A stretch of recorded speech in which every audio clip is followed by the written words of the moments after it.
Hi ಎಲ್ರಿಗೂ ನಮಸ್ಕಾರ. Welcome to my YouTube channel. ನಾನಿವತ್ತು ನಿಮಗೆ ಈ ವಿಡಿಯೋ ಮೂಲಕ ಒಂದು ಹೆಲ್ದಿ ಆದಂತಹ ರೆಸಿಪಿ ಬಗ್ಗೆ ತಿಳಿಸ್ಕೊಡ್ತಾ ಇದ್ದೀನಿ. ಅದೇನಪ್ಪ ಅಂದರೆ ಪನ್ನೀರ್ ಬುರ್ಜಿ. ನೀವು ಪನ್ನೀರ್ ಬಟರ್ ಮಸಾಲ ಹಾಗೆ ಪಾಲಕ್ ಪನ್ನೀರ್ ಎಲ್ಲ ತಿಂದಿರ್ತೀರಲ್ವ.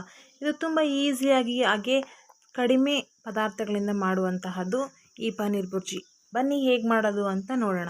ನಾನಿಲ್ಲಿ ಮನೆಯಲ್ಲೇ ಮಾಡಿರುವಂತಹ ಪನ್ನೀರನ್ನ ತೊಗೊಂಡಿದ್ದೀನಿ. ನೀವು ಎಷ್ಟು ಬೇಕೋ ಅಷ್ಟು ಪನ್ನೀರನ್ನ ತೊಗೋಬೋದು. ಮನೆಯಲ್ಲಿ ಮಾಡಿಲ್ಲ ಅಂದರೆ ನೀವು ಅಂಗಡಿಯಿಂದ ತಂದು ಕೂಡ ಇದನ್ನ ಯೂಸ್ ಮಾಡ್ಕೊಬೋದು. ನಾನಿಲ್ಲಿ ಪನ್ನೀರನ್ನ ಸಣ್ಣದಾಗಿ ಪುಡಿ ಮಾಡಿಕೊಂಡು ಸೈಡಲ್ಲಿ ಎತ್ತಿಟ್ಕೊಂಡಿದ್ದೀನಿ. ಇವಾಗ ಒಂದು ಪಾತ್ರೆ ತೊಗೊಂಡಿದ್ದೀನಿ. ಆ ಪಾತ್ರೆಗೆ ಒಂದು 2 ಟೇಬಲ್ ಸ್ಪೂನಷ್ಟು ಎಣ್ಣೆಯನ್ನು ಹಾಕ್ಕೊಂಡಿದ್ದೀನಿ. ಎಣ್ಣೆ ಹಾಕೊಂಡ ನಂತರ ಎಣ್ಣೆ ಬಿಸಿ ಆದಮೇಲೆ ಸ್ವಲ್ಪ ಜೀರಿಗೆಯನ್ನು ಸೇರಿಸ್ಕೊಳ್ತಾ ಇದ್ದೀನಿ. ಈ ಜೀರಿಗೆನೂ ಕೂಡ ಎಣ್ಣೆಯಲ್ಲಿ ಫ್ರೈ ಆದ ನಂತರ ಇದಕ್ಕೆ ಒಂದು ದಪ್ಪ ಸೈಜ್ನ ಈರುಳ್ಳಿಯನ್ನು ಕಟ್ ಮಾಡಿ ಸಣ್ಣದಾಗಿ ತೊಗೊಂಡಿದ್ದೀನಿ. ಅದನ್ನು ಈರುಳ್ಳಿನ ಹಾಕ್ಕೊಂಡು ಚೆನ್ನಾಗಿ ಫ್ರೈ ಮಾಡ್ಕೊಳ್ತಾ ಇದ್ದೀನಿ. ಈ ಈರುಳ್ಳಿ ಎಲ್ಲ ಚೆನ್ನಾಗಿ ಹಸಿ ವಾಸನೆ ಹೋದ ನಂತರ ನಾವು ಇದಕ್ಕೆ ಒಂದು ಮೀಡಿಯಮ್ ಸೈಜ್ನ ಟೊಮೊಟೊನ ಕಟ್ ಮಾಡಿ ತಗೊಂಡು ಜೊತೆಗೆ ಸೇರಿಸ್ಕೊಳ್ಳೋಣ. ಇವಾಗ ಈರುಳ್ಳಿ ಟೊಮೊಟೊಗೆ ಒಂದು ಸ್ವಲ್ಪ ಉಪ್ಪನ್ನು ಸೇರಿಸ್ಕೊಂಡು ಚೆನ್ನಾಗಿ ಫ್ರೈ ಮಾಡ್ಕೊಳ್ಳೋಣ. ಈ ರೀತಿ ಉಪ್ಪನ್ನು ಸೇರಿಸಿ ಫ್ರೈ ಮಾಡೋದ್ರಿಂದ ಬೇಗನೆ ಈರುಳ್ಳಿ ಮತ್ತು ಟೊಮೊಟೊ ಎರಡೂ ಕೂಡ ಬೇಯುತ್ತೆ ಅಂತ.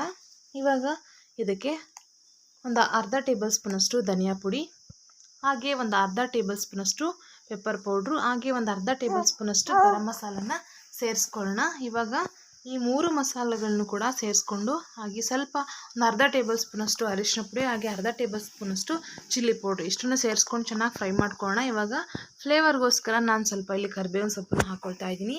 ನೀವು ಬೇಕಂದರೆ ಹಾಕ್ಕೊಳ್ಳಿ, ಬೇಡ ಅಂದರೆ ಇದನ್ನು ಸ್ಕಿಪ್ ಮಾಡ್ಬೋದು. ಇವಾಗೆಲ್ಲನೂ ಕೂಡ ನೀವು ಇದನ್ನು ಚೆನ್ನಾಗಿ ಫ್ರೈ ಮಾಡ್ಕೋಬೇಕು.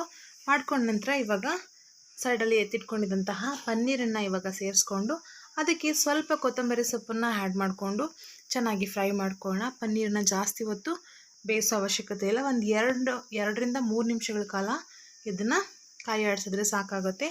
ಇವಾಗ ಒಂದು 2-3 ನಿಮಿಷ ಆಗಿದೆ. ಸೈಡಲ್ಲೆಲ್ಲ ಎಣ್ಣೆ ಬಿಟ್ಕೊಂಡಿದೆ. ಇವಾಗ ಪನ್ನೀರ್ ಬುರ್ಜಿ ರೆಡಿಯಾಗಿದೆ. ತುಂಬ ಈಸಿಯಾಗಿ ಕಡಿಮೆ ಪದಾರ್ಥಗಳಿಂದ ಕಡಿಮೆ ಸಮಯದಲ್ಲಿ ರೆಡಿ ಆಗುವಂತಹದ್ದು. ಈಗ ನಾವು ಇದನ್ನು ಸರ್ವ್ ಮಾಡ್ಕೊಳ್ಳೋಣ. ನೋಡ್ತಾ ಇರ್ಬೋದು ಎಷ್ಟು ಚೆನ್ನಾಗಿ ಕಾಣಿಸ್ತಾ ಇದೆ ಅಂತ. ಅಷ್ಟೇ ಟೇಸ್ಟಿಯಾಗೂ ಕೂಡ ಇರುತ್ತೆ ಈ ಪನ್ನೀರ್ ಬುರ್ಜಿ. ತುಂಬ ಕಡಿಮೆ ಪದಾರ್ಥಗಳಿಂದ ಕಡಿಮೆ ಸಮಯದಲ್ಲಿ ರೆಡಿ ಆಗುವಂತಹದ್ದು. ಚಪಾತಿ ಮತ್ತು ಅನ್ನದ ಜೊತೆಯಲ್ಲಿ ಸೈಡ್ ಡಿಶ್ ಆಗೂ ಕೂಡ ಇದನ್ನು ನೀವು ತಿನ್ಬೋದು. ಟೇಸ್ಟಿಯಾಗಿರುತ್ತೆ. ನೀವು ಕೂಡ ಮನೆಯಲ್ಲಿ ಒಂದ್ಸರಿ ಟ್ರೈ ಮಾಡಿ ಹೇಗೆ ಬಂತು ಈ ರೆಸಿಪಿ ಅಂತ ಕಮೆಂಟ್ ಮಾಡಿ.